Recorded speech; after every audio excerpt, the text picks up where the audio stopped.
Hi friends, welcome back to my channel. Health insurance తీసుకునేటప్పుడు మీరు చేసే ఈ చిన్న మిస్టేక్ 20 to 50% హాస్పిటల్ బిల్ మీ ప్యాకెట్లో నుంచి పే చేయాల్సి వస్తుంది. అసలు హెల్త్ ఇన్సూరెన్స్లో రూమ్ రెంట్ క్యాపింగ్ అంటే ఏంటి?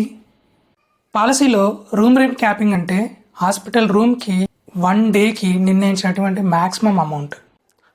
ఒకవేళ మీ పాలసీలో రూమ్ రెంట్ లిమిట్ 5,000 రూపీస్ అయితే మీరు ఏదైనా ఒక సిచ్యువేషన్లో హాస్పిటల్లో ఉండాల్సి వచ్చినప్పుడు 8,000 రూపీస్ రూమ్ తీసుకున్నట్లయితే అది మీ హాస్పిటల్ బిల్లో ఎలా ఎక్కువ మొత్తంలో మీ ప్యాకెట్ నుంచి పే చేయాల్సి వస్తుందో ఇప్పుడు చూద్దాం.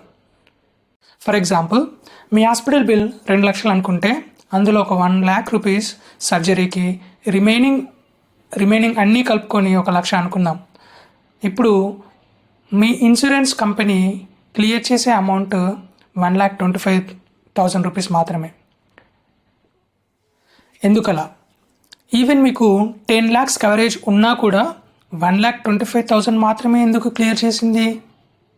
అలా ఎందుకంటే మీరు తీసుకున్న రూమ్కి మీ ఇన్సూరెన్స్ కంపెనీ పే చేస్తున్నది 62.5% మాత్రమే.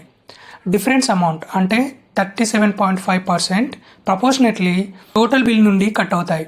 సో పాలసీ తీసుకునేటప్పుడు రూమ్ రెంట్ క్యాపింగ్ ఉందా లేదా, ఒకవేళ ఉంటే ఎంతవరకు లిమిట్ ఉందో చెక్ చేసుకోండి.